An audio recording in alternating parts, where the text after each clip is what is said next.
Welcome to the Fight with Teddy Atlas. I'm Ken Rideout, joined as always by legendary trainer, the great Teddy Atlas. Today's episode of the show is brought to you by 10,000, maker of the greatest sports shorts on earth. They come in 3 styles, a great fit, made by athletes with over 2,000 5-star reviews. They've got a 30-day return policy. Buy a pair of shorts, try them out. If you don't like them, send them back. They'll give you your money. Look, they're terrific. They feel good. You can do what you're supposed to do in athletic shorts, work out. You're supposed to be able to do that. Obviously, I haven't been doing enough of that recently, but they're versatile. I talk about fighters being versatile, that they can do different things. Well, you can wear them, you can go and work out, you can play a game of basketball, whatever you want to do, racquetball, whatever you want in them, move around, they're not restrictive. And then if you don't feel like going home first and, you're not smelling too bad, you can go out. You can go out, you throw on a new T-shirt. You do have to change the T-shirt. That's where I draw the line. Got to change the T-shirt. But then you leave the shorts on. They look good enough to go out to a place where they'll let you come in. It's good. I like them. Check out an exclusive discount code at 10,000.cc/thefight for exclusive discount to listeners of the show. Teddy, how are you? Good. Good to be with you, as always. I'm doing better. I'm with you. What could be better? I agree. Well, we've got a lot to cover today. It's been a while since we've recorded a show, so let's jump into it. First with the Andrew Cancio, Alberto Machado fight. I was there in Indio with Andrew and his team the day of the fight. We got some awesome footage that hopefully we'll be able to share with the listeners in the coming week or two. Fight went pretty much exactly as you described. Maybe Andrew got him out of there a little bit earlier than we had both anticipated.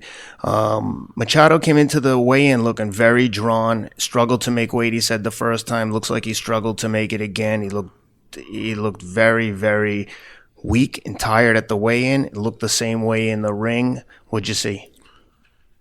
We don't have a machine, an x-ray machine, CAT scan type machine to see what he really looked where it counts inside.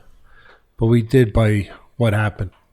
He was ready to be broken on the inside, which is why I picked him why I thought he would lose again, and maybe in some ways, maybe quicker. I don't know if I stated it, but maybe in some ways even in a more destructive way, or it might come to a collapse quicker than the first one because he wasn't sure if he could handle. He didn't have that tune-up. He didn't have that confidence builder the old timers would believe in to let the fighter know if he's okay after not being okay. And one of the comparisons you made, I'm sorry, I meant to add in Roman Chocolatito when he lost to Ringvize, the Thailand fighter. The Thai fighter. You mentioned in the preview to this fight that he wasn't given a tune-up as well, and he got beat in the first fight in an upset and was asked to go in there and do the same thing again with the same result, maybe even a little more convincing the second time, which is exactly what happened. And even more so, exactly, Ken. But see, again, you look at the outside. He's dry. He's drawn. His skin tone is grayish. It's not the right color. You could do all that, and but the way things are nowadays, they do have time to replenish themselves usually, because the weigh-in's the day before. But get electrolytes, get the nutriment you need to get back into you, and to hydrate again, and all those things. But it wasn't the power on the outside; it was the power on the inside. That again, he didn't know. He being Machado, the former champion, if he would be okay. He had nothing to tell me would be okay, and he'd never been down this road before. That's why so decisively I went with Cancio, because Cancio's been there before. He knew he could rely on himself. We talk about these talents about, endurance and speed and quick twitch fiber muscles and who's got them and, the fleetness of foot and elusive abilities and, all those things. What about the trait? What about the talent? What about the ability of dependability? I mean, isn't that what we all look for Isn't that what we all hope our children can be? Isn't that what, if you're an employer, you look for in an employee? Before you look at their masters and, what your GED was and everything else, are you dependable? Can I get a sense if this guy's dependable? That's what I'm looking for. And that's what it was for me. Why I was so convinced it would go this way, because Cancio already showed he's dependable. The other guy hadn't. I'm not knocking the guy.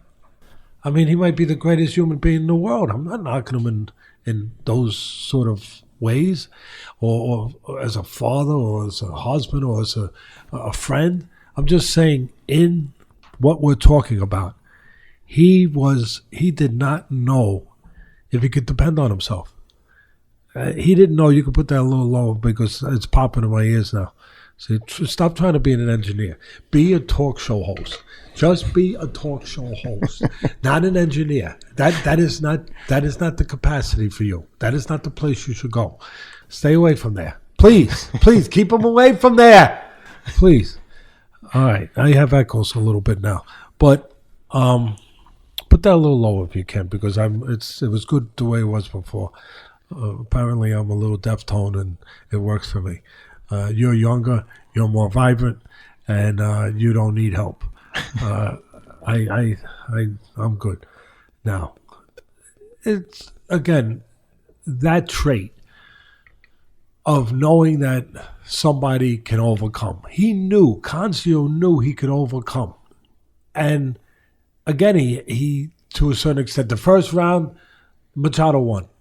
And as far as the X's and O's, as far as the strategy, as far as the physicality of it, geography.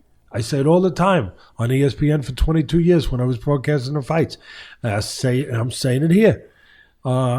Geography. Who figures out their physical assets and what the geography that makes sense for those physical assets are. And for Machado, longer, taller, the outside. He controlled the outside the first round. But then Cancio knocked at the door. Oh, yeah. Knocked at the door with the body shot, with the pressure, just an attitude that, you're not yelling from the living room and say, no, I don't want anything today. You know how some people, you can do that? You don't even go to the door. I don't want anything today. It's all right, go away. But no, not this one. This one banged at the door. No, open the door. Mm-hmm. I ain't going away. I'm making my sale. And he made his sale. He almost seemed to pick it up in the second. He got cut with a punch on his right eye, and on his left eye he got headbutted. He had two cuts, one over and one under the eye. We spent some time with him after the fight. He was all busted up, but it almost seemed to light a fire under his ass. When he got those cuts, he really started to pick it up and then close the show. He understands urgency. He understands where he's been. He's been there. He's been in those dark places, in those caves where there's no light. He doesn't want to be there no more. Yep. This other guy hasn't been. He hasn't been. And it looked like that. I mean, one guy was clearly like confident and in control. One guy knew how to behave. The other guy didn't know how to behave when the moment came. Yep. And so for me, that was that. And thank you for bringing it up. And I was using as there's always a precedent for these things. And if you look and you know what you're looking for, I used as an example Chocolito. Chocolito, of course, did a lot. I mean, this guy was a great champion, all the fights that he had. Obviously, he had much more of a history and track record in this sport than Machado. Machado had just become champion, but he hadn't been tested like Chocolito. He hadn't been but the comparison was that Chocolito, undefeated world champion, he gets beat, and he gets beat by the fighter that, you went to college. Soaring Vise? You better have it right. Ring Vise? With all those diplomas Ring Vise up in your walls and everything. And he goes to the Thailand fighter. Marv Albert, he listens to our podcast, and he's going to be screaming, Teddy, you can't do that.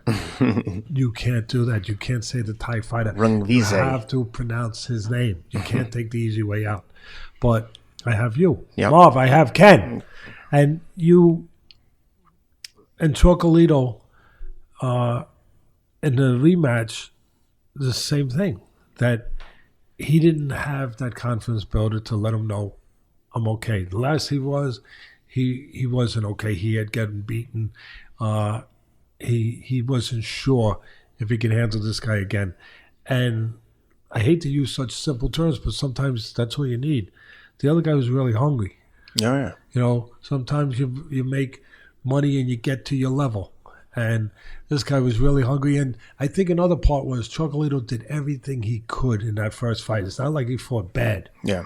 And now he's going into a second fight with this hungry guy. And this guy who had been, as I said, to the dark places. And this guy wasn't going back to them. And Chocolatito got broken, I believe, in the second one, 4 rounds. Mm-hmm. I mean, he got much quicker. So I saw the similarities. In between the second and third, it was interesting. I heard Haas Janik, the Cancio's trainer, say something to him about giving him instruction, and Andrew just looked at him and said, I got this. I can see he's already beat.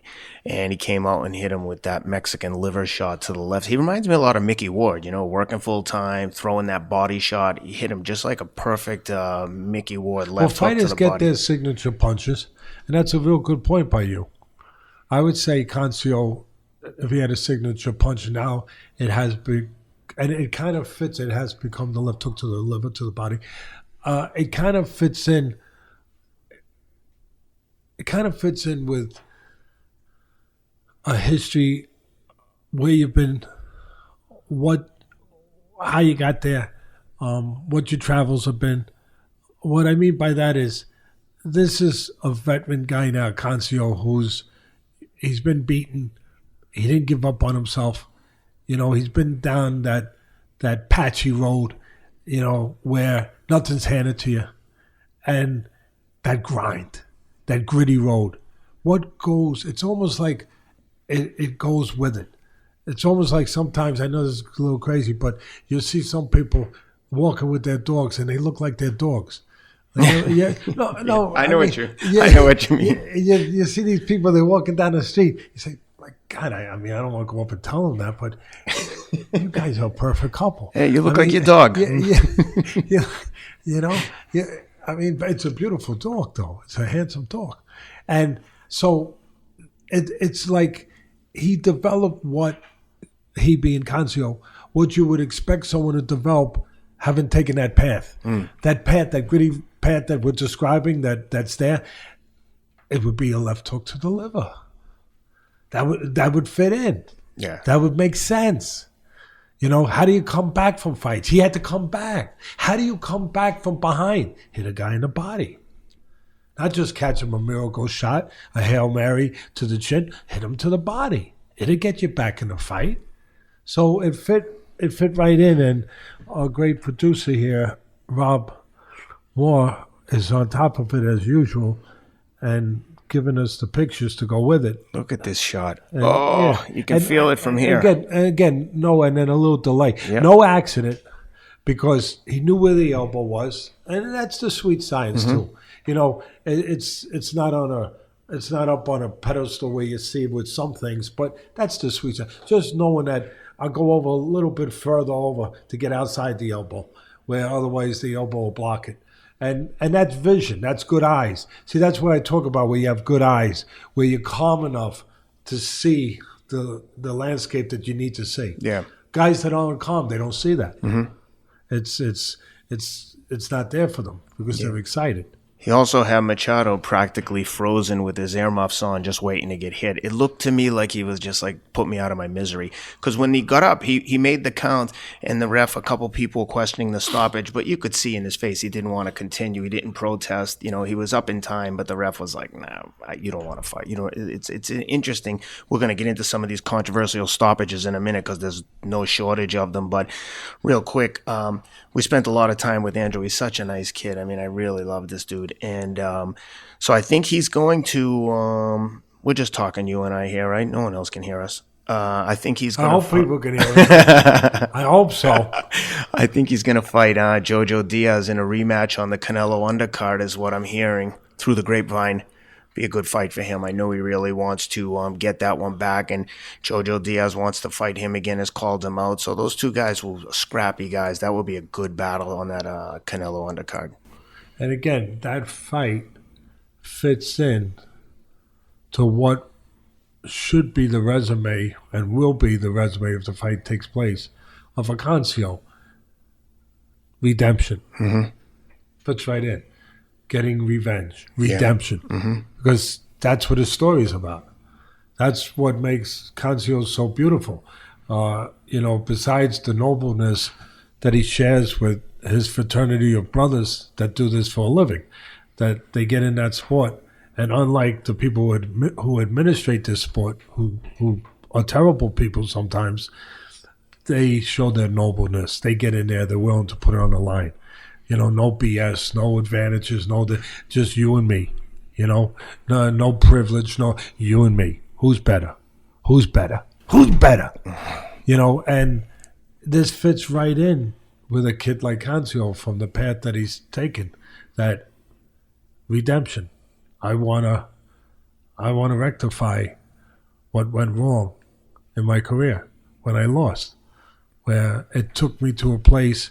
In some ways, it took him to this place because it took him to the edge of darkness. It took him to, do I go off the edge or do I work my way back? Yeah. What am I gonna do? What am I gonna do? How many years been in that place? You don't have to go off the edge. What am I gonna do? Sometimes it's the best thing that happened to you. You think it's the worst thing that happened to you, that loss, that defeat, that disappointment in whatever it is in your life. It doesn't have to be in the ring, obviously. We talk about that all the time. But it can actually be an opportunity for you to revisit things, an opportunity to make adjustments in your life, an opportunity to make changes, an opportunity to explore something you never explored before in a deeper way, to find out who the hell you are and what the hell you're going to be. And maybe you were just drifting before, an opportunity to make a decision not to drift anymore, to go exactly where you need to go, a boot in the ass, so to speak. And yeah, remember that. And it's important because, we say it from the day we started this podcast that fighting is life. Everyone's in a fight. Everyone's in a fight. What are you fighting for? That's all. That's the only thing that separates it. And Cancio, he got that boot in the ass. He got that walk to that dark place, to that edge where he had to make a decision. He had to make a choice. He was forced to make it. Sometimes you get in a comfort zone. You get in a place where that's all you expect from yourself. Then you get to a place like that, and now you have to know, what can you expect from yourself? What should you expect from yourself? What will you do? So Cancio is a great story, and that's why he's a great story. Yeah. Interesting side note regarding that fight before we leave that one. I had the chance to sit down and have lunch with Jamel Herring at the day of the Tyson. Another great story. Yep, and the day of the Tyson Fury fight too. In Vegas. We spent about an hour together, and he said, I told him I'm friendly with Andrew, and he said, tell Andrew I said good luck in his fight. I'd love to see him win. I'd love to get a fight against him. Maybe we can unify these titles. And my first reaction was like, I don't want to see these two guys fight, although I think it would be a good fight. I'd hate to see either one of them lose. They're both such nice guys. Both have great stories. Great story, great person. And we're finished and go to the next one. I'll finish with this. This makes me right away, reminds me of two very important things that doesn't get enough, and I'm going to make sure it gets enough light. You already helped somebody win the heavyweight title by making sure that they loosened up in the ring. Andy Ruiz. Yep. And here you're ready to put on a matchmaker hat and make a match that otherwise these people out there, these incompetent buffoons that are out there running this business, would never come to them to make. Mm-hmm. Just to be a witness to your developing in these areas at early stages is just a pleasure. Well, thank you for the recognition. It was nice of the Hall to recognize me on the Andy Ruiz win. Next up, I want to talk to you about the Charlo and Charlo Brandon Adams fight. I'm surprised at Brandon Adams' durability. I was surprised Charlo couldn't have got him out of there close, short inside the distance. The over/under was 3.5 rounds. Other than If that, they listened to this show, they went with the over. Yep. But go ahead. I'm sorry. So that's all I have for you. Tell me what you saw in that one. I mean, it was. I think it's what we said. If we're wrong, we'll say we're wrong too. But in this time, these cases, we happen to be lucky enough to be right, and we kind of caught it. I had called Brandon Adams fights on ESPN when he was involved in ESPN did a tournament. The promoter was Artie Palula. It was some years ago, and Brandon, I called a few of his fights, and I believe he had gotten to the finals and lost to a more established boxer, Willie Monroe, I believe. If my memory serves me correct. And it was the right way to say it, a more polished boxer, because Brandon was a kid who he came on the scene on ESPN in this tournament, and he didn't have any amateur fights, or very little if he had any. And I thought he was a good piece of clay, not knocking anyone, a good piece of clay, something, just to use an analogy. I'm not saying a human being is a piece of clay, but, something to mold, something that was still pliable. And he had some talent. He had good instincts. He had some physicality. But my feeling was, as it was in that tournament on ESPN, he hadn't developed enough. There hadn't been enough time to work with the clay to get it to the level you wanted to get it to. That maybe it had the potential to get to, but without the amateur experience, it was still a work in progress. And he didn't get a chance to get to that. And I didn't think in this fight he had developed to that point either. He had, if my memory serves me correct, I don't have his record in front of me, but he had lost a fight, he had been stopped, and he took 3 years off.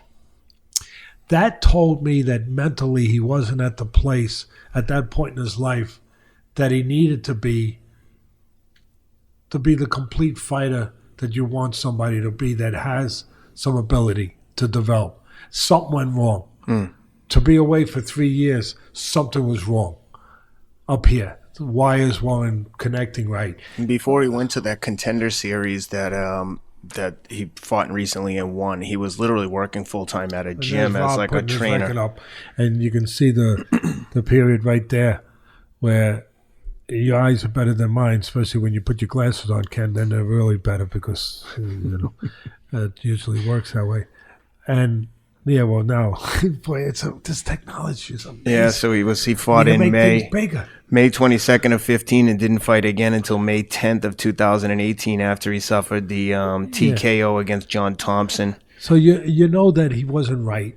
Who knows what happened in his life? We didn't investigate it. First time he was ever stopped, too. Yeah, but whatever, it could be personal things. It could have been outside influences.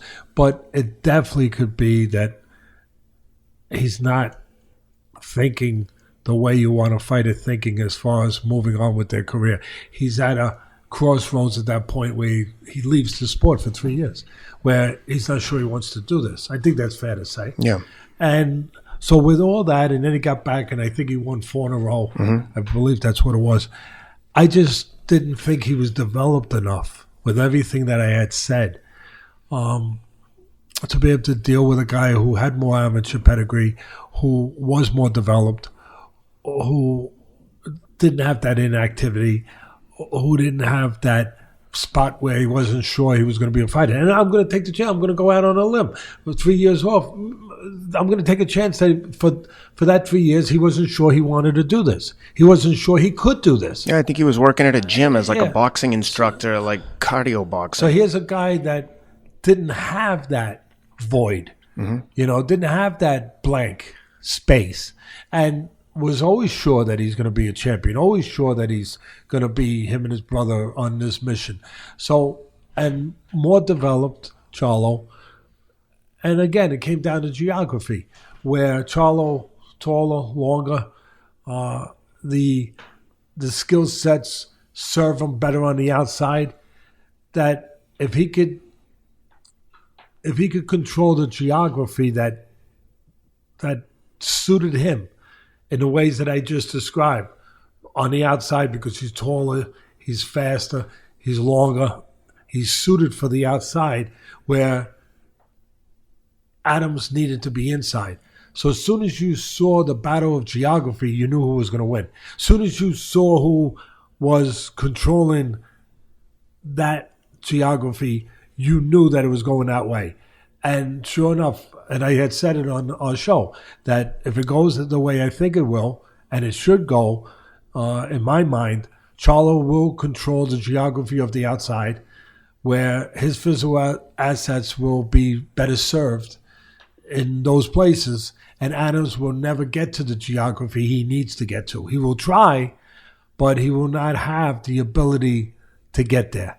And at the end of the day, it was what we kind of figured it would be. A pretty handy win.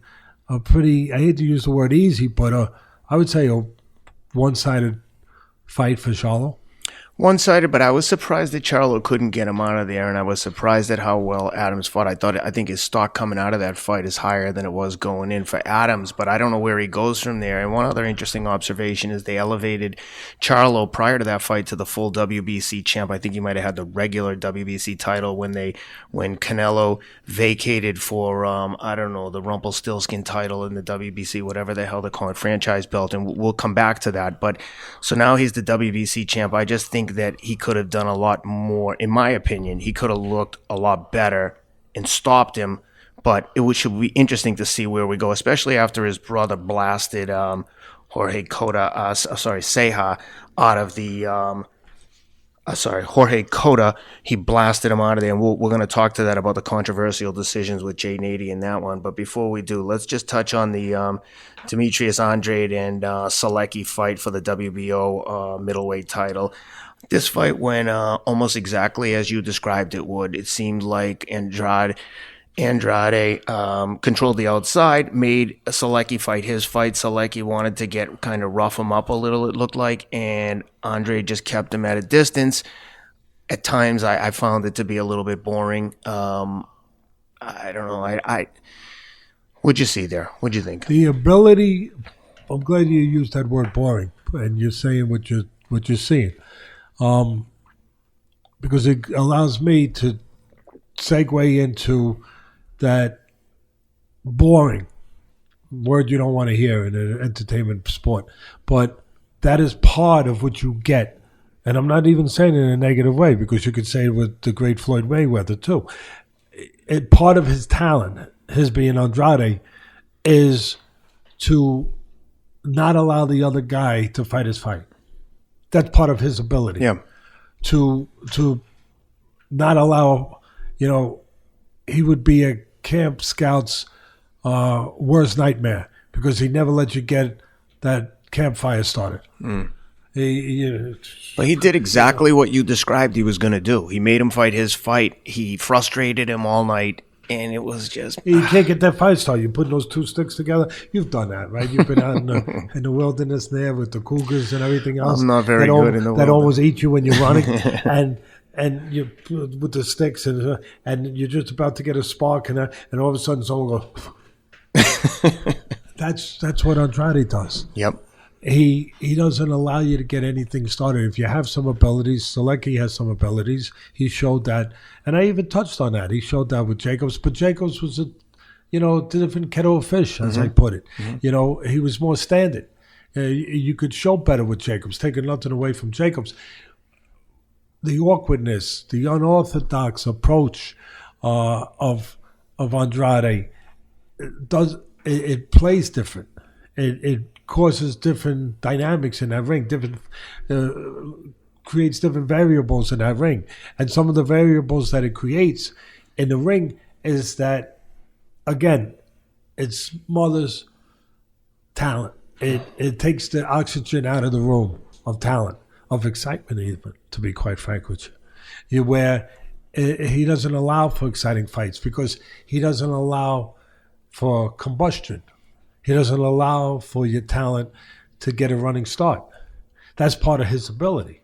But that he just distinguishes that, and he eliminates the opportunity to get started in some of those areas.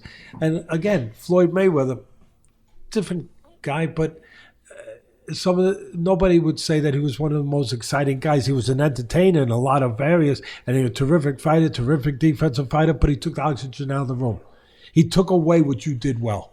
Mm-hmm. He took the bat out of your hands like a great pitcher. You know, you got a great hitter up there, maybe a great home run hitter, and he just takes the bat out of his hands. There's an ability to that. And to a certain extent, not to the extent that Mayweather does it, but Andrade has some of that ability. And he doesn't make good fights because of it. But he's effective. But that's what I wanted to mention is that because of and that's why Triple G is not going to go near him. And part of the reason is you know, you can't get paid enough for that risk. You can because he's not a guy that you're going to say, Saturday night, Andrade's fight. I let me mark that down. You know, and again, not knocking him because he's undefeated, and I take my hat off to him. Yeah. But I'm not here for that. I'm here to state things as they are, hopefully, and sometimes to open a window of view that might not be opened. That's all. So. And I give him all the credit in the world for the efficiency and for the effectiveness that he's shown throughout his career. But that's why Triple G, he can have the excuse. And I'll break it down two ways.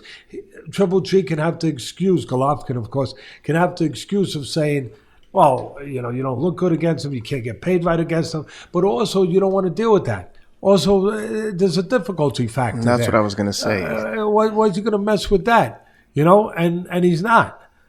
He's probably not, I would say. He's probably not. I don't think so. I'll venture, we're going to go into it later more, but I'm going to venture. I've been known sometimes to venture off of the road a little. Just off script? A little off onto the road, off the road a little bit. And maybe into the bushes and a few places and get maybe even a few scratches from bushes to have. They have these things, these thorns, and sometimes in the bushes, and sometimes they scratch you. But I'm going to just venture just for a second, and we'll go back to it later, where I could actually see Triple G. A lot of people say no, and it might not be no, but if he doesn't have the options there at middleweight, you know, or super middleweight, so he might go up to light heavyweight because I think that, and there's been talk about it, that Canelo may go to Kovalev to light heavyweight to fight to burn up some of that DAZN, that the zone money, and go up there and grab another title, which of course would be a big thing to put on your wall, you know, kind of like another head. You know, if you're a hunter, and to put that up and with DAZ and with the zone, you know, situation and partnership to go there. So there's talk about Canelo going to Kovalev, leaving middleweight and that whole area, going up to light heavyweight. I wouldn't be shocked if Triple G looked at his options where he is too and said, you know what? I'll follow him. I know nobody's talked about this. I'm not saying it's happening. I don't know anything that it's happening. But I do know that there's a possibility that it will happen with Canelo. And when you think of Canelo, I think at this point we think of Triple G. They're connected, you know, because of their legacy, because of what they've done. And I think that it wouldn't be completely impossible scenario to envision Triple G, again, if he can't get what he wants, and he probably will, he'll get something that makes sense. But who says he couldn't follow? But getting back to Sulecki and Andrade, Sulecki put forth the effort that I thought he would put forth. I thought it would go rounds, and I thought that it would probably not be an exciting fight, although there was a knockdown early. And in the first round, I believe. That's right. Where Andrade looked like almost make me wrong, where he's going to blow the guy out, and that's exciting. That's nobody can argue that. But at the end of the day, it went true to form, what I thought it would be form. And again, you're attached to your temperament. I used to say this on ESPN doing the fights. all the time when I was broadcasting at ringside that people would say, "Oh, he should finish him. Oh, he should step up the pace. Oh, he should." You don't understand. Well, he's got the ability to do it. But it's not this. It's in here. It's in here. It's your temperament.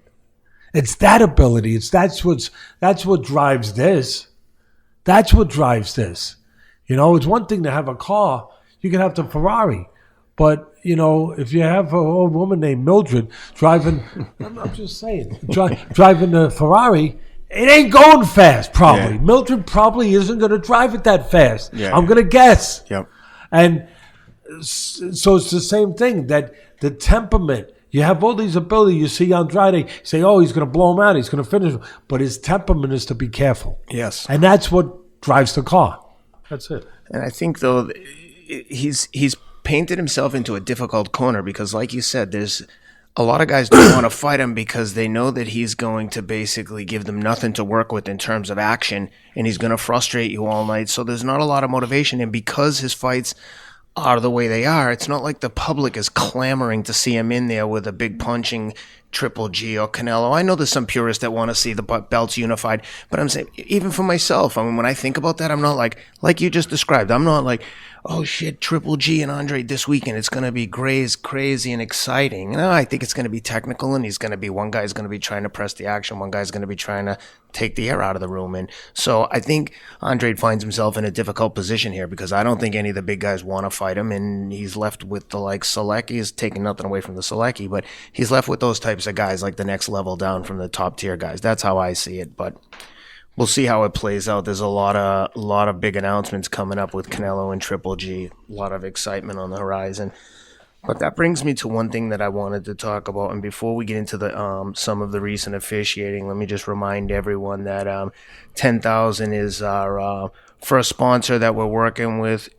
Again, if you like the show, please support these guys. They help make the show possible and provide this content that we're providing. Again, they only do one thing. They make shorts. They're great fitting. They're made by fellow athletes. If you're an athlete, I run in these things every single day, 10, 15 miles a day. I wear them. I'm not going to promote something if I don't wear it and see if it's good. It feels right. It's got the... It's kind of like I talk about the fighters that can fight inside and outside. Everything is boxing to me. So these shorts, they're boxing because you can put them on where you want to put them on for the athletic stuff, for playing ball, for running, whatever you're doing. If I'm doing a fight plan, something like that. But then if you're too lazy like me and you want to go out and, grab a burger and you don't want to go and change, and again, I'd say it again, I take showers. It's not like I'm going out there like stinking. But if I didn't sweat too much and I don't want to go home and change, I keep the things on and I can go out because they look good too. Yeah. So, yeah, get them. Get them. Again, 30-day return policy. Try them out if you don't like them. Send them back. No questions asked. And check out our exclusive discount code at 10,000.cc/thefight. For exclusive offer for listeners of the show. Now let's get into some of the terrible officiating recently, starting with the Bradis and Glovacki fight in the World Boxing Super Series semifinal at cruiserweight. If you didn't see the fight, we'll put some clips up here, but in the second round, they get into a clinch, and Glovacki hits Bradis with a vicious punch in the back of the head, and it was really dirty, and Bradis swings around and clips him with an elbow on the jaw very, very hard, and Robert Byrd's kind of in a difficult position where he's positioned himself physically, and he gets into the break up the fracas a little bit late after these guys are really roughhousing. I mean, from the ref's perspective, Teddy, tell me what you think he could have done differently here, because right here, okay, dirty punch, quick elbow smash, Robert Byrd comes in. Now, Glovacki's on the ground, and he kind of reminded me of a bit of a Tommy Schwartz move where, yeah, he got clipped with a bad elbow, but wait for it. Now he's on the ground like he's been shot from a sniper in the stands. Robert Byrd is screaming at him to get up. No doubt it was a vicious elbow, but it was like a delayed reaction, like he's looking for the DQ, no question. What do you see here, Teddy? I see a referee lost control. I like Bird. I like him as a human being. I like him as a referee. But maybe sometimes like fighters, and again, maybe that's, hey, why do this freaking show if you can't be strong when you feel you need to be strong instead of tiptoeing through the tulips? You know, remember that guy, Tiny Tim? Oh, I remember that. That shows you. God, I don't know what that shows you. I remember Tiny Tim used to sing a song, "Don't Tiptoe Through the Tulips," and I don't want to tiptoe through the tulips. I'm not here to destroy people's careers or to hurt people's feelings, but I'm here to say what sometimes we don't say. We want to be friends with everybody, and sometimes that's not going to get us anywhere. That's not going to get reform. That's not going to get changed. That's not going to get things that I sometimes feel that with a platform that I have, that maybe I can help in a small way, get reform, get change, bring a light to certain situations. I'll say it again. I like Bird. He's a good human being. He's been a good referee. But sometimes fighters get too old. Maybe referees get too old sometimes. And Teddy, you're using that moment to say something so powerful, so strong, with such conviction. I mean, so serious. Well, wait, we're not going to show the rest. But wait till we show the rest. Oh. Well, that's the tip of the iceberg. Yep. And then maybe you understand if you don't already. But so that's the road I'm going to go down, is that the referee lost control. He was not a competent ref that night. I'm sorry. And I like the guy a lot. I say it again. But that doesn't mean then take this thing and freaking throw it away. Because why am I here doing this if I can't say things that it calls to say such things? I broke the microphone. So no, it's okay. It's fine. I wanted it lower. So he lost control. Yeah. And a referee can't lose control. It happens. I get it. But on this particular night, we'll show it later when we'll continue it. But on this particular night, he lost control. And he looked like a referee that didn't know what was going on. Yeah. Was out of sorts. Like a fighter that sometimes, again, you say, I don't know if he should continue to be fighting. And that was an offense that could call for DQ right there. Now, listen, the punch behind the head, it wasn't obviously as impactful to the guy. It's a wrong punch. It's a dangerous punch. It's a foul. There's no doubt about it. I thought the punch back of the head was really dirty, and the other guy reacted instinctively. No, he did. But he also knew what he was doing. It was an elbow. Oh, yeah. Instinctively with a fist knock. 100%. Instinctively with an elbow. A bare bone. Like bare knuckle. We saw bare knuckle boxing with Paulie Malignaggi not too long ago. And you saw what bare knuckles can do. Yep. It could be gruesome. Mm-hmm. It could be dangerous. It could be graphic. Bust you open. Well, that's the same thing, even more so, because that's the bone of the elbow. No protection, no cushion, banging right into the chin. And he could have disqualified you. I don't know about the head punch, that because the guy was turning a little bit. I thought when he punched him in the back of the head, he wound up and really watched this. Yeah, and that's a dirty punch. But it was. And I am not in any way. But that seems like he's looking and thinking what he's doing. I'm not defending that, Ken, but then an elbow. Yeah. I mean, I am with you. You're at a place where you could disqualify the guy right now. That's number one. Either one. But you could maybe a little bit more with the elbow. But here's the point.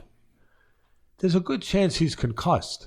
Now, I know that looked like he was looking for sympathy, where he was looking to get a DQ. I'm with you. Yeah. I'm with you. And there was a delay, but sometimes there is a delay. I agree. We saw a delay in the past in fights where a guy gets hit, a good shot, and then a split second later, boom, he falls. Or we just saw today with the body shot, a delay with Machado before he fell. All I'm saying is there's more to it, that this guy can very easily have been concussed here. And you're not even allowing that thought to come into to come into play here. When that happened, in your opinion, what should the ref have done? Like that sequence was super quick. Well, so let's put yourself in his shoes. Right, that happens. Now what do you do? He's okay. This guy's okay. We don't know if he's okay. Okay. Right? I'm going to make it real simple. Fair. Give him time. Yep. Get up. Get this thing straight up. Go to him. Go look at that shot. Go to him and say, hey, you hit him behind the head again. You're out of here. Then go to this guy and instead of just tapping him, hey, well, pal, he's almost frustrated with him. He's yelling at him here. You see how he's yelling at him? Pal, I mean, it's almost like a cop with somebody in the Bowery laying on the street. Like, hey, pal, get up. Come on, you can't lay. Or laying in the vestibule of a subway station or a hotel. Hey, pal, you got to get up. You can't. Come on, you got to get up. Oh, I just got shot. I got 3 shots in my freaking upper torso. You didn't look. That's why I'm laying here. So Mr. Officer. So here's a situation where he's forcing him to get up. He's telling him to get up. But what about the other part? The referee's there to ensure safety, right? Isn't that his main responsibility? Absolutely. Okay. What about handling that part right now? I'm just saying, right now, give him 5 minutes. Yeah. It's written into the rules. Of course. Give him a guy gets hit low, he gets 5 minutes. This is worse than getting hit low. Yeah. I would probably suggest, maybe not always, but I would venture out there and say that most people would agree with me. This might be worse than getting hit low. I think that Bird saw the punch in the back of the head. I don't think he quite grasped how severe the elbow was because, again, it was a delayed reaction. Don't forget the road we're about to go down. Yeah, oh yeah. Where he's completely lost. Oh, and we'll get into that. Yeah, and what I'm saying, Ken, is that right here, you have to be, you're a referee. You have to remember what your place is, what your job is, the safety of the fighter, to ensure that, right? So the first thought has to be, are you okay?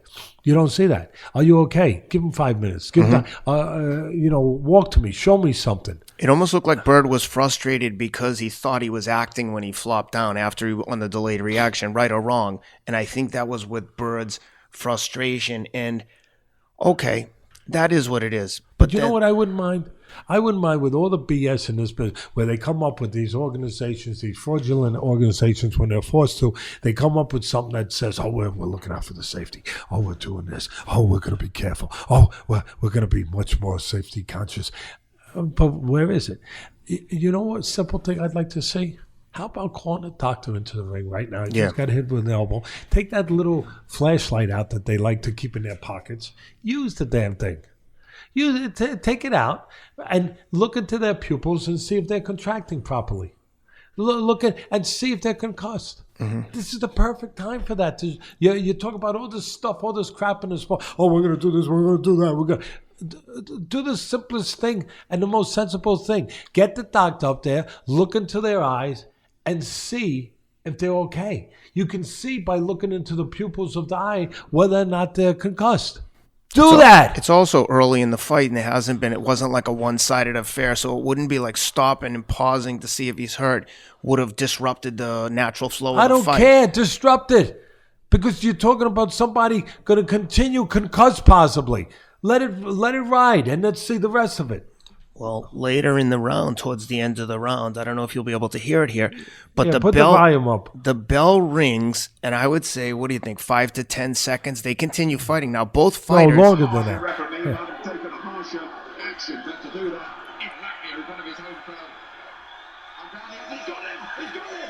So this is the knockdown before the end of the round. Yeah, he's hurt. So he's down. There's about, I'm going to say there's about 5 seconds left in the round here. More. No, less. You're right. Turn it up, Rob. Here it is. There's the bell. 1. Put it louder. 2, 3. Bells continue to ring. 6, 7, 8. Put it louder so you can hear that bell so the people at home can hear it. It's a good 5 to 8 seconds conservatively. There's the bell. This has been ringing now, Rick. No, it's been ringing. Yes. Go back to the beginning of it. Now listen for the bell here. There's the first bell. Both guys are fighting. Bird's just looking around. And boom. Do it once more without us even talking.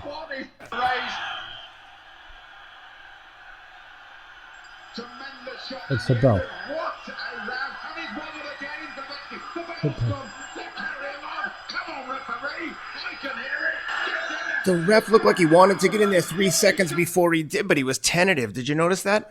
He was lost. He lost control Yeah. of what a referee is there to control. He lost control of it all. And I hate to use the word incompetence, but at that point it was. At that point it was. The guy had just been knocked down. 2 seconds later, the round starts. They continue for a good But let's 8 go all seconds the way past. back. Ken, let's go back to the guy had possibly been concussed with an elbow. Yeah. Then he continues and he gets caught with punches. And he And gets dropped. He gets dropped. He gets up, and then the bell sounds, and he continues and he gets dropped again. How many seconds do you think past the bell? I would say 8 to 10 seconds. And then he comes back out, and at the beginning of the third round, he gets stopped and the fight's over. And it's almost like, I don't make light of it, and make it a joke of it, but it's almost like you didn't have enough. Let's let him get a little more. Yeah. Let's let him get a little drunker. And then let it go. Now, wait 1 second, but when it goes, and finally, 10 seconds late, the round, he's been dropped the second time after the bell. Mm-hmm. The referee is still ready to let it go on. He still doesn't know that the bell has, he still doesn't know the round's over. Watch. Put it loud. What is occurring? That bell was ringing for ages. Goodness, really got some stuff to have a look at. Oh, they didn't show that part. Go back. I guess that was cut out then. Because what I had seen was after he got up, see, just around here. No one. What is occurring? That bell was ringing. Oh, they cut it out. Yeah. I thought we But had the that. ref had But given him a count, was almost he wiping gave his him a gloves. count, Like he he was was gonna wiping the gloves, and the round's over, but the ref doesn't realize it. And he's going to let him go out again. And the commentators are going completely ballistic, saying, well, what's going on here? What's he doing? Now he's going to send them out again. I think you hit the nail on the head. He's just completely lost. He's lost sense of time. He doesn't realize how much time's left in the round. His head seems to be spinning. It looked like he was trying to jump in there a few seconds before Glowacki got dropped there after the bell.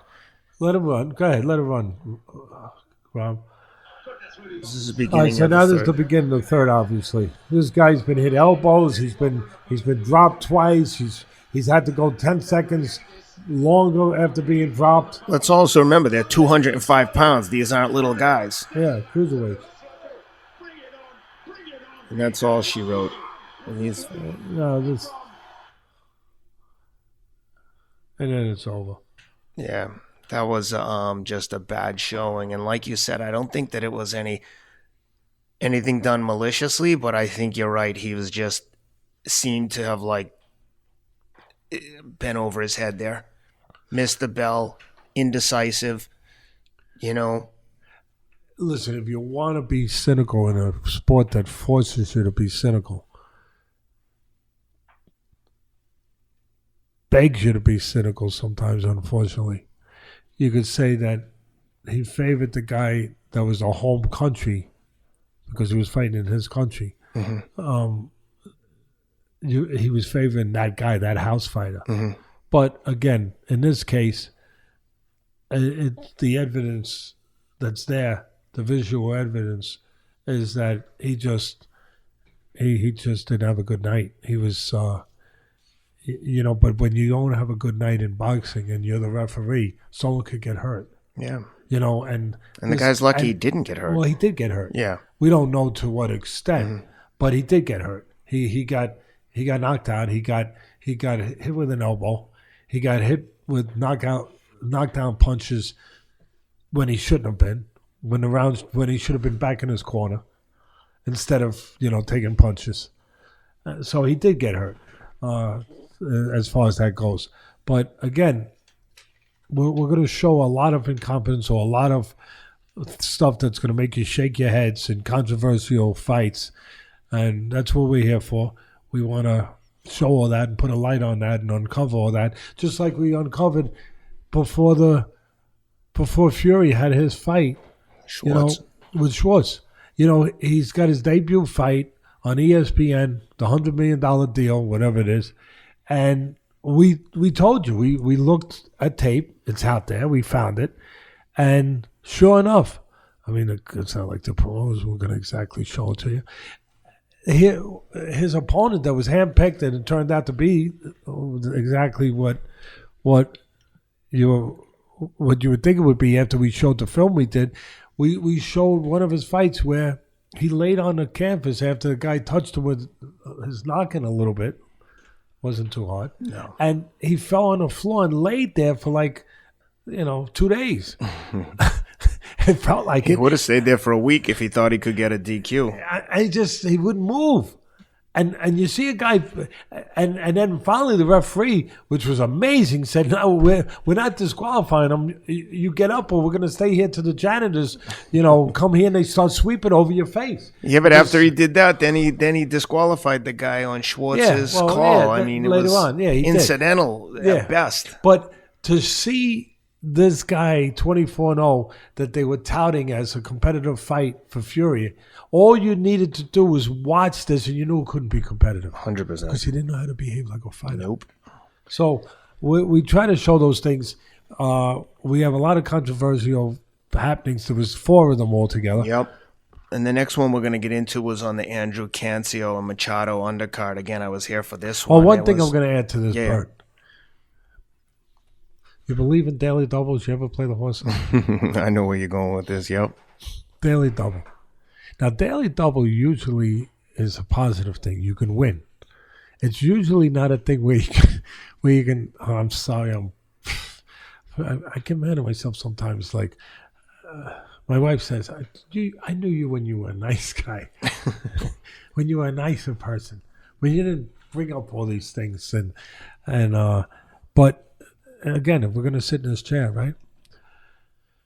Why are we sitting in it if we can't put the light there where it should be exposed when it should be exposed? And especially in a difficult business where the fighters take on such risk, where daily double should be a chance to win double. Sometimes it's a chance to lose double. You had Bird doing a bad job. And then, who knows, but one of the judges that night was his wife. And she has not been a good judge. No. She's been involved So if he in some didn't get very it, controversial. So again, I'm going crazy now, but if he didn't get it, if you want to be conspiratorial, if you want to be really, cynical, if he didn't get her, she was going to get her. Yeah. because Klavaki had the card stacked against him. Because she's been pretty bad. Very bad. And not just in boxing. From what I understand, she is one of the most horrendous UFC judges of all time, from the little bit I've been told. I'm not into that sport to that level that I am, obviously, in boxing.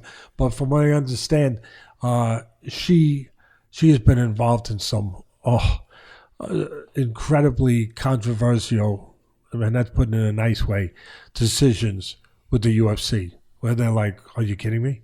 And she's been involved in some bad ones in both sports, in boxing. Where, she was the one who had Canelo in the first fight with Triple G, winning 118-110. How you can judge another fight after scoring that fight like that? To me, Triple G won. I know you feel the same way, but to have it 118-110, and how is she still working? And also, if she's going to work a UFC Bird, let's go to Bird. Now, I don't think anyone, Bird, the husband, I don't think anybody is going to argue that he didn't do a good job that night. I like him. In the past, he's been a good ref, but he didn't do a good job. He did a bad job that night. I don't think anyone's going to argue with that. Right? And if it's the NBA, if it's MLB, the same thing was done by an umpire or by a referee, you're not going to see him. I think it's fair to say. Oh, there's big accountability in the other sports. You're not going to see him 2 days later on NBC doing a Cleveland Cavalier, LA Laker game. You're not. No. You're not. They're going to sit him and say, hey, we got to take you out of here for a while and make sure, you're okay. Well, like And- you said, it's one thing if you made one mistake, but he lost control of the fight. There was like a comedy But, of but errors do there. you understand that he was reffing like 2 nights later? Oh, yeah. In a big fight. Well, I mean, she's still judging fights after giving a 118, But 110. that's what Justify I'm saying. that. But the referee after that showing was refereeing a significant fight like 2 days later. Yeah. I mean, that's the problem with this sport. That's one of the problems why, again, can anybody spell, what's that commercial where antacid relief? How do you spell relief? How do you spell relief in this sport? National Commission. Can anybody say, follow me? Can you read my lips? Can anybody say National Commission? National Czar? Can somebody say that? Is that how you spell relief? National Czar? Do something. Change this from, what's that old saying? It's insanity when you keep doing the same thing wrong over and over and over again. And expecting a different outcome. It's insane. Yeah. It's insane. You got the referee 2 days later in a big fight. The judge. If nothing else, he should be given a medical and say, how can you not hear the bell when everyone else in the arena is hearing it, ringing repeatedly? What did you miss there? What'd you say? Well, listen, let's get into the next one with that was on the Cancio undercard. It was actually a really good fight with Elwin Soto fighting Tito Acosta, small guys, 108 pounds. Good fight early. Soto drops Acosta in the third round. Beautiful combinations, a left hook followed by a swiping right hook. Fourth round, Soto continues to score big. But other than that, Acosta controlled the fight and was ahead on all three judges' scorecards going into the 12th round. Maybe halfway through the 12th Good round. fight, good fight. Very good fight. For little Ebbs and guys. flows. Yep. For the most part, Tito Acosta's putting it on him with the exception of the third and fourth, which I think Soto won convincingly. He scored the knockdown in the third. Soto then hits Acosta with a big shot in the 12th round. Now, again, Acosta's ahead on all three judges' scorecards. Soto scores a big shot and wobbles him badly. Acosta's definitely hurt, and he wobbles back, and the ref jumps in and waves off the fight.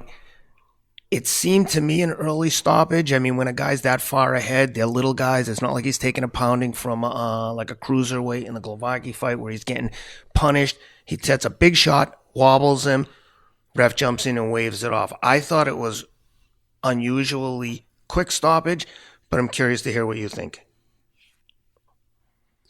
It was, I thought, incredibly quick. I thought it was unfair. I know we're in a dangerous sport. I know, and I'm one of the first ones to call for actions, as I just did a moment ago, for actions to best secure the safety of these fighters. They get in the ring and risk so much. But it's not the opera, also. And give them a chance to behave like fighters. Give them a chance to do what they do. Give them a chance to show their craft. Give them a chance, on a construction site, a guy gets, he gets hit with a hammer on the hand because his hand was a little too close while they were driving the nails into the board. He gets hit with a hammer. He doesn't go home. He's a construction guy, And there's some people that you get hit with a hammer and their thumb, bust open. Well, you go home. Construction guy, no, you don't go home. You put in a little ice, you might tape it up, and you finish your day. And a fighter, if you look it up, I've said this before. For me, I don't know what the exact definition Webster's use in the dictionary for a fighter, but for me, it has to involve the phrase, the words, overcoming. Give a fighter a chance to overcome. That's what they do. Be there to secure their safety. Be there to make sure they don't go too far. That's why you have a referee there. I get it. I'm all for it. But give them a chance to put their craft forward. Give them a chance to show you their craft. Give them a chance to survive. Look at how he acts. When he got hurt, we're going to show it, but when he got hurt, he started doing what a guy does to survive. What a guy that knows his craft, that knows that this can happen in boxing. Just like as a construction guy, you can get a busted thumb. This can happen. So give him a chance to do what fighters do when this does happen. They find a way to survive it. If they don't, stop it. But give him that chance. I didn't think he was given that chance. But first thing came to my head before I started thinking who's the house fighter and who's the promoter, who's got the power. It's a shame you got to think about these damn things in the sport, but you do. First thing I started thinking about was I used to say on ESPN, it's either incompetence or corruption. Which one is it? Neither one's good. Neither one's good. And you don't want to fight stop too late. I get it. I get it out there. You don't. But if you stop them too soon, you're not being fair to a fighter who trained to overcome these things. Yeah, if you stop fights too soon, then say goodbye to the Mickey Ward Arturo Gatti fights. Some of that great theater. Some of the greatest theater and drama you're ever going to see in your life. Something that teaches us. That was more than just entertainment. It taught us about life. It taught us about not giving up. It taught us about coming back from a storm. And so throw that away if that's what you're going to do. How about Castillo? How about Castillo and Corrales? Throw that away. Throw that away. Because that was worse. Oh, yeah. And they didn't stop it. He gave him a chance to behave like a fighter. Gave him a chance to come back. And he came back. This referee, again, Thomas Taylor. When the kid gets hurt, and don't show it yet, but we're just primed up, ready to go. But when the kid gets hurt, again, it's not like he's lost and he's just, saying, I can't defend myself. He's doing what a hurt fighter does. He's got his hands up. He's trying to weather the storm. He's doing the thing. He's going to DEFCON 2. Mm-hmm. Right? The shells are coming in. Go to DEFCON 1. We just got hit. Go to DEFCON 2. He's got his hands up. He's trying to navigate the storm. He's trying to be ready for what's coming so he can get himself through this. So he's doing what a fighter's supposed to do. The referee didn't seem to acknowledge that or care about that. He just stopped. And he got caught. Now, look, before he got caught, I was watching it, and I was saying he's putting himself in peril. Now, what did I mean by that? When he was going after, when Acosta was being aggressive, he was doing it with wide punches. Yeah. And when you're throwing, shame on you because you haven't been taught better, whatever. But when you're throwing wide punches, you're leaving the window open for something to come inside those wide. So there was danger. If I was calling that fight, that's what you would have. And I used to call the ESPN fight. That's what I would have been saying, Hey, there's danger for the guy who looks like he's in control right now. The guy who looks like he's dominating right now, there's danger for him because what he's throwing is wide. He's leaving a window open for a counter. And sure enough, a left hook to come in. And I tell you, it was I give him credit, Soto. I give Soto credit because he threw the left hook, seeing that there was a opening to throw it inside one of those shots. And he did it as he turned, as he was moving around. He did it in a very subtle, very slick sort of intelligent way as he was stepping around to his left, he delivered the punch inside one of those holes, one of those openings. It was really well done. But again, he gets caught, he gets stunned. He's a fighter. Give him a chance to behave like one. One quick thing to point out before we let it go is there's also other things that the ref has to consider. The kid is winning the fight. They're smaller guys. He's not taking a beating.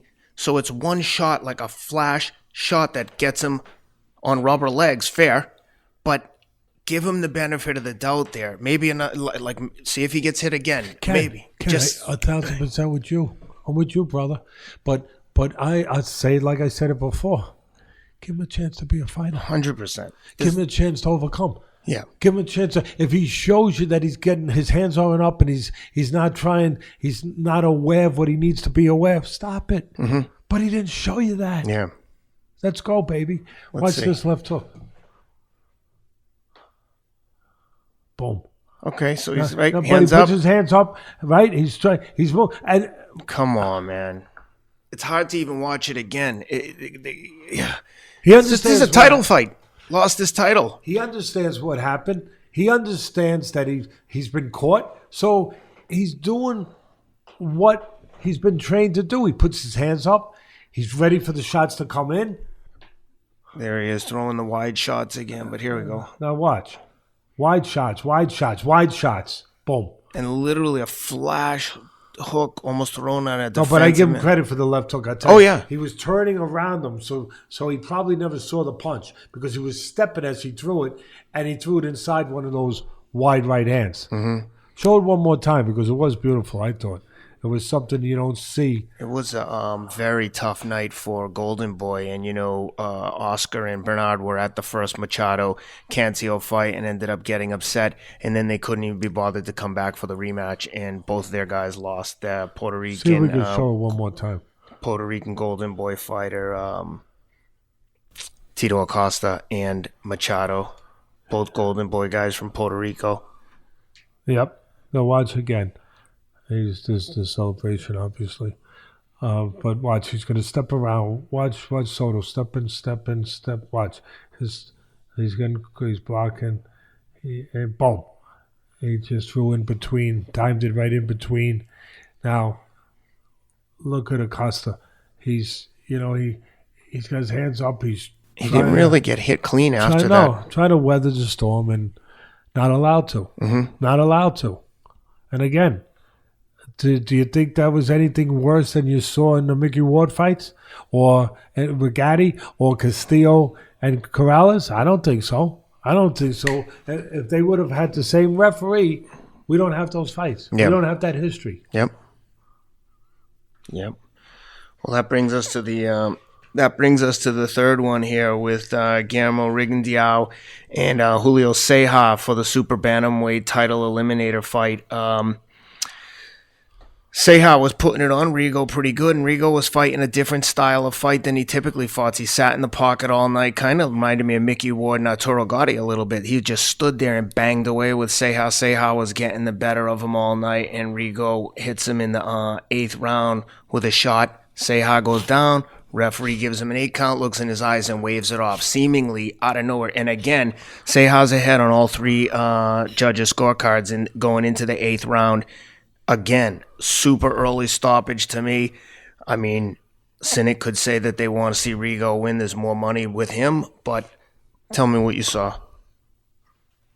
Cynics could say that the referee was presented an opportunity to save the house guy, to save the guy that still had the name that was supposed to win, as you just said. And he did that. He did his job. It's not his job. That is not supposed to be his job. And look, do we know he did that? No, of course not. If we did, we would hope that was referee Russell Mora. If we did, we would hope there'd be somebody with blue uniforms and shiny shields knocking at his door and saying, "Please come with us. You have the right to remain silent, and anything you say can and will be used against you in a court of law." So we don't know, but it really makes you wonder. But before we go into that, I think that you have to set the stage with what he is and what he's not anymore. Rigondeaux was one of the top 10 pound-for-pound fighters probably in my top 5 or 4 list at one time. I called his fights in Sydney when I did the Olympics for NBC. He was the best amateur I ever seen live in person. I'll say it again. Best amateur, and that's a hell of a statement. I've seen some really good ones. Yeah. He was the best I ever seen. Southpaw, wasted nothing, could counterpunch, was calm. It was like the great Stuart Scott, the great late Stuart Scott, who worked in the company I work at, ESPN. He was a great broadcaster, and he was taken away too young from us. Like he used to say, he was as cool as the other side of the pillow, baby. Mm-hmm. I mean, he was calm. He saw everything, Rigondeaux. He was tremendous. He won 2 gold medals in the Olympics, just like Lomachenko did. And again, it was the 2000 and 2004. I did both Olympics. It was Sydney, and then it was Athens. This guy had great reflexes. He was one of the top pound for pound guys. I think I had him number 4 or something at one point. He was the best. I thought he was the best counterpuncher in the business, if not the best, right up there in the best. I thought he was one of the best body punchers in the business. He was a good puncher. He was a great defensive fighter. He had great reflexes. He just make you miss just a little bit. Pop, pop. The one thing was that always hurt him, that always seemed to stymie what you wanted to see, that didn't allow that to come out, was he wasn't active enough. And part of it was because he was so good. People didn't want to fight him. They couldn't look good against him. He made you look good. And he didn't make exciting fights. He did not make exciting. He was just efficient. He was just good at what he did. If you were going to the ballpark, if you were a guy prone to go to baseball games only to see balls travel over the fence, you didn't like him. But if you were going to the ballpark to see great pitching, people that changed the speed on a pitch, that were able to hit the corners, were able to, change to 1 minute throw it 95, the next minute throw it 82, and just make the bat fall out of the guy's hands. If you like that, you love Rigondeaux, because he was all that. Yeah. He was all that. And he's not that anymore. See, that's what I see. That's what my job is to say, I think, to the people and to talk to you and say, do you agree? But that I saw a guy now that, like the great late Mickey Duff would say, he was harder to miss than he was to hit. Yeah. I mean, he was too easy to hit. He didn't have those instincts anymore. He didn't have those reflexes anymore where he just made you miss. That great defense where he counterpunched. Now he was getting hit, and there he is. In the Olympics, I call for it, and Robbie puts it there. And I'm assuming that was the one. Yeah, no, I know he's in blue. He's the southpaw. But I'm assuming that that's the one in Sydney. And his first gold medal, because he won the gold in Sydney and then in Athens. So I'm assuming this is Sydney. But this is what I saw. I thought he was the best amateur I had ever seen. He was a guy that didn't waste anything. He was a guy that saw everything. He was a guy that was his accuracy was there. He was a guy that your grandparents, your grandmother would have loved, because he'd sit at a table with you and he wouldn't waste anything. Yeah. He ate the spinach. He ate the carrots. He didn't waste anything. He didn't waste nothing in that ring. Anything he threw, he only threw it if he knew he was in position to land it. He wasn't just chucking punches where the wind was picking him. And he was all of that. And the contrast was palatable. When I saw him, I was like, this ain't the same guy. He got old. Yeah. Everything was gone. He was a shot fighter. Yep. The only thing remaining was his character to show guts and to show heart and to show pride that, he wasn't going to succumb to a guy that he was supposed to beat. Yep. And quite frankly, taking nothing away from his opponent. But you go back some years, he doesn't last. His opponent doesn't last. What was his opponent's name? Rigondeaux was fighting Julio Ceja. Ceja, take nothing away from him. Game guy, was winning that fight, was taking advantage of his opportunity. But you go back to a younger Rigondeaux, Ceja doesn't last 2-3 rounds with him. I mean, like the old timers would say, he can't carry his shoes. Yeah. And to see this Rigondeaux, this guy that was slow, this guy that was there to be hit, this guy that had none of that brilliance that I just described, it was like, why is he still fighting? And I know the answer, to still make money and because he can get away with it. And this is another, I don't know if this is the same Olympics, but there he is again. So accurate with that left hand, with the power. He had power, he had technique, he had reflexes, he had timing. He could adjust to anything. He could use his legs, but he could also walk you down. He could also stand in front of you and do it like Sweet Pea Pernell Whitaker, another great one, did, by making you miss right in front, where you couldn't hit him in the backside with a handful of buckshot. And to see this guy with Seha, where he was reduced to rumbles, he was reduced to just not even a shadow of what he was.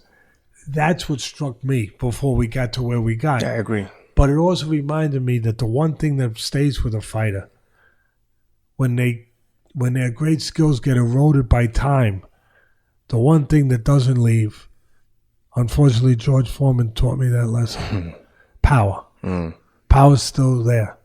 The speed leaves, the timing leaves, the elusiveness leaves, but the legs leave, but not the power. And that power saved that fight for him and prolonged his career by being there when he had the opportunity that was given to him. But what the referee did was, again, I thought it was either incompetence, unjust. We'll look at it. I thought that Seha deserved better. After fighting, he's ahead in the fight. You could even say he was beating up Rigondeaux. And he's going to win this fight if he doesn't get caught. That's a big if. I get it. In the 8th round, I believe it was the 8th round where he gets caught. Yep. And listen, Seha gave him the opportunity. Seha threw an unfathomable slow right hand. Maybe he got hurt in the body that nobody picked up. The commentators didn't pick up. Just a second before that slowed him down, that caused him to throw a right hand that slow. But he threw a reckless, slow right hand.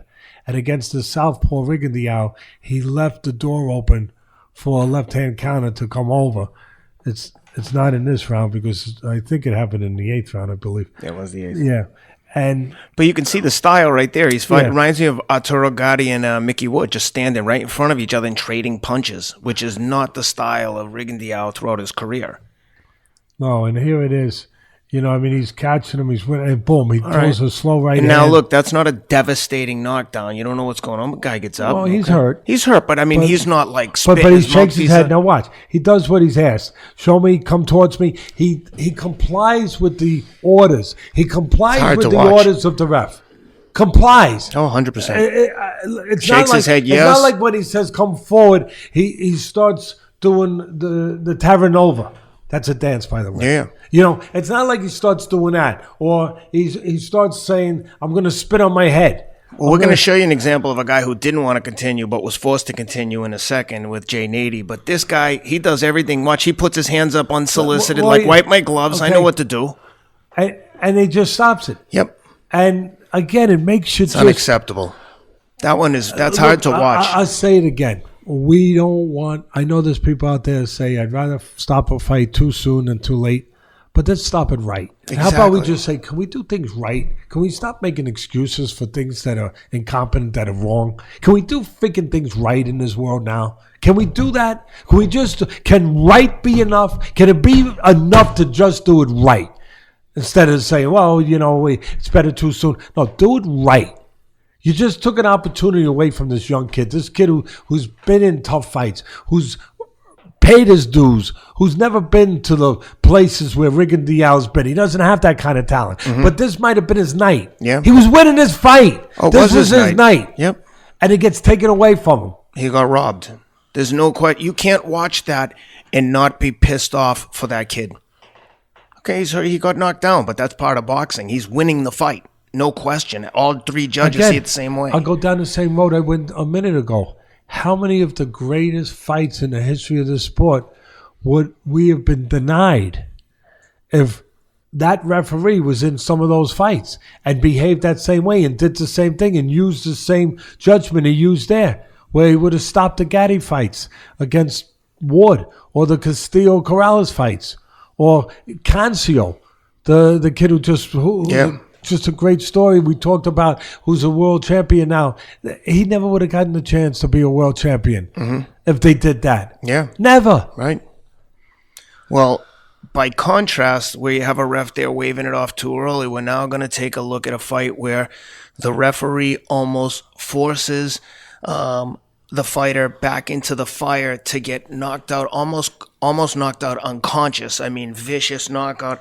I'm talking about the Jermall Charlo versus Jorge Cota fight. First of all, This is the other side of the spectrum. What exactly. You said. You're right. First of all, this fight is a mismatch. Charlo is beating the crap out of him. He's knocked him down. He knocked him down in the third round. Cota goes down. He's staggering all over the place. He falls into the corner. He's got his left hand on the ropes, and Jay Nady comes over, gives him an 8 count, doesn't ask him if he's okay, doesn't ask him to walk towards him, snatches the fighter's left hand off the ropes, wipes it, gloves off, literally positions him to fight, go back and stand in front of Charlo. Charlo runs across the ring, hits him with a left-right 1-2 combo, and almost kills him. Knocks him out. His head snaps back, bounces off the canvas. The fight's over.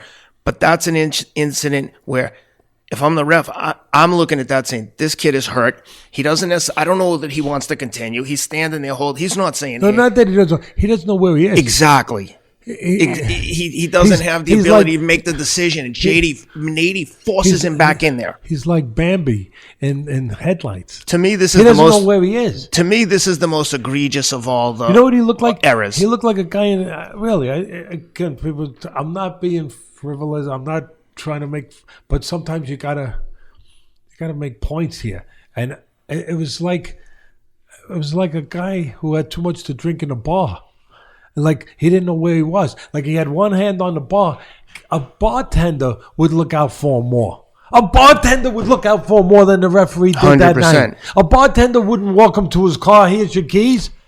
Hey, buddy, look. He's got one on the bar, and he's using the bar to stay steady, so he don't fall down in the bar. Just stay steady. It's like a bartender go, come here. Here's your keys. Let me walk you to your car. No, no. Or even a drunk who's antagonizing a bouncer and he's legless, and you're saying, dude, don't hit this guy. Like, he's drunk. Just let him get out of here. But Jay Nady's like, no, get back in there. Charlo, come on, finish him. I mean, this to me is, of all the incidents and issues we just talked about, this to me was the worst, because this kid was hurt and he ended up... Freeze him for 1 second. Let me add one other thing. This kid's an opponent. He's there to be an opponent. 100%. He's being outclassed all night. He's been knocked out. This was the third time, if my memory serves me right. I don't have the record in front of me, but he was knocked out twice before this. So he was here to be knocked out. All things that the ref should be aware of. Yes. Competence. Yes. Being prepared. We do a show. I know this stuff, but I come here, make notes. Be prepared for the show. Be ready. Don't take things for granted. Do your freaking work. He's got to be aware that this kid's here as an opponent. Could upsets happen? Yeah. I want to see an upset. But he was there as an opponent. He'd been knocked out twice before. He got knocked out a third time. That's what he was there for. Be aware of that. Be careful when you see, as you just described, the kid hurt. And gets up, and he's got one hand, and he's oblivious. He's in La La Land. Exactly. He's oblivious to what's going on. I mean, what the frick did the referee think? It was happy hour? Jay Nady almost hit him with a cattle prod to get back in there. Let the thing play. It's offensive to watch, and it's hard to watch. I mean, just look at the size difference. I mean, watch this knock. Look at that. Okay, now he's hurt. Watch him get up. He never saw the punch, by the way. Watch him get up. Stagger, look away. Been knocked out twice before. Holding onto the rope. Look. Yeah, I'm ready. Here you go. Watch this. Doesn't 3, boom. Look at his head bounce back off the canvas. You know, we just saw the great contrast, and I want to show it again, but we just showed the great contrast where when a kid was ready to perform, the referee didn't give him a chance. Mm-hmm. Didn't give him a chance to perform. This guy's not ready. Look in his eyes. Look at him. He's on. Yeah. If you have to grab the fighter's hand off the rope, look. Give me another one. Yeah. I mean, really, it's like almost like you want another drink. Yeah. Yeah, sure. Watch Nady grab his hands and force him back in. Yeah, sure. I mean, but look at him. You go beyond the sure. You go to the rest of his body language, to his eyes, to his like you said. Look, he's not. He's not aware of his surroundings. Not only that, his body language is saying, I'm holding onto these ropes to stay away and to be stay stable, up. To stand. I mean, you don't just, it's almost a reflex to be a fighter. Yeah. Yeah, but what? Same thing Yeah, that the what? drunk would How say about if you the ask him old another days? drink. How about the old days when they would ask you a question? They would ask you, do you know what day it is? Do you and sometimes I think some of that could be unfair because you could be in a place where I forget what day it is. Yeah, of sometimes, course. No, but at least you're doing some effort. What is today? And so I understand that sometimes that could be, but something, you're a referee, something to look to, like, let me look at this kid. He just got hit a clean shot he didn't see. He's been knocked out twice before. Stumbling around. I know all this stuff because I'm ready for this fight. I'm ready to call this fight. And I got to be sure. I can't just say, yeah. I got to be sure he's really okay.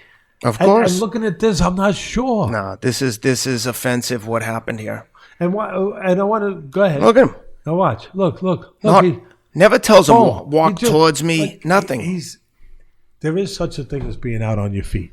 No, 100%. There We is just such saw a- it right there. there is. Now He go offered back- no resistance to that 1-2. Go Straight back down the to middle. the first knockdown. You know why? I'm going to, for people out there, just freeze it for a second. I want to show that we're always going to be fair, at least to our ability to be fair. And what do I mean by that?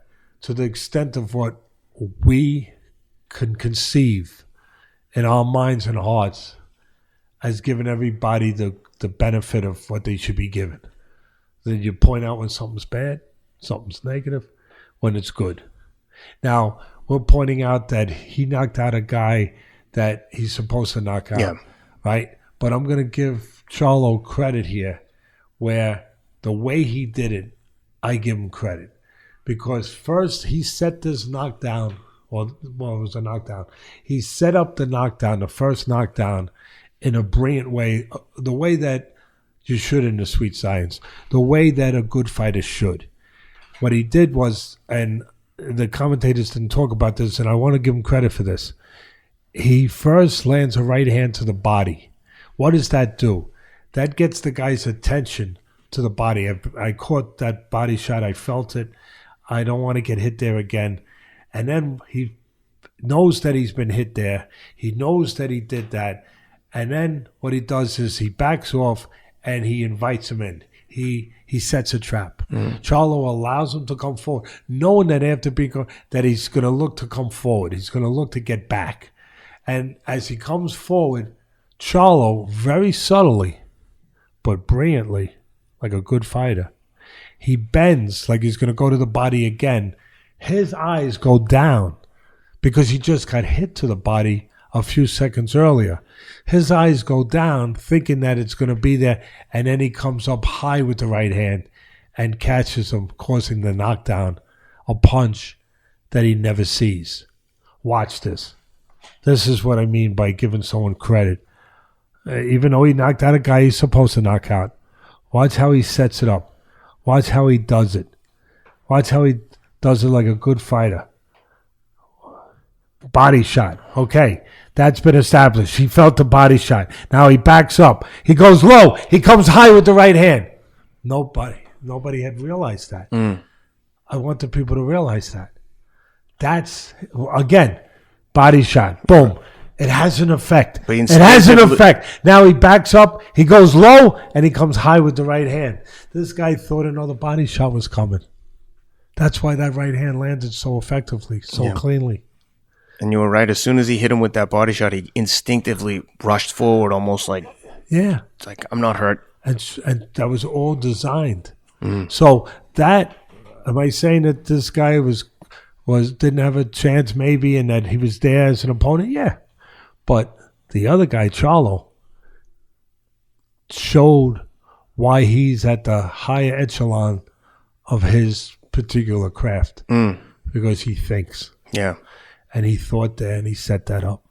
Yeah. And that referee, really, I mean, if Ken, do me a favor. I know, you take care of yourself and you look great, by the way. And you congratulations on the last race. Tremendous. Thank you. And you're in great shape. But, once in a while you might stop in a bar and just celebrate, have maybe a Guinness, because Guinness is good for you. I mean, it's got some good stuff in it. I'd probably win more if I had less Guinness. You're so honest. And so next time if you see Jay as the bartender, get out of there. No, yeah. Do me a favor. Call me up. I'll come and get you. I'll come, but don't stay. Don't stay because I'm afraid he's going to throw you the keys and. Well, listen, we're going to wrap it up there. Special shout out and thank you to our sponsor, 10,000, maker of the greatest shorts for working out. Guys, if you like the show, please, again, support the sponsor so we can keep bringing you this content.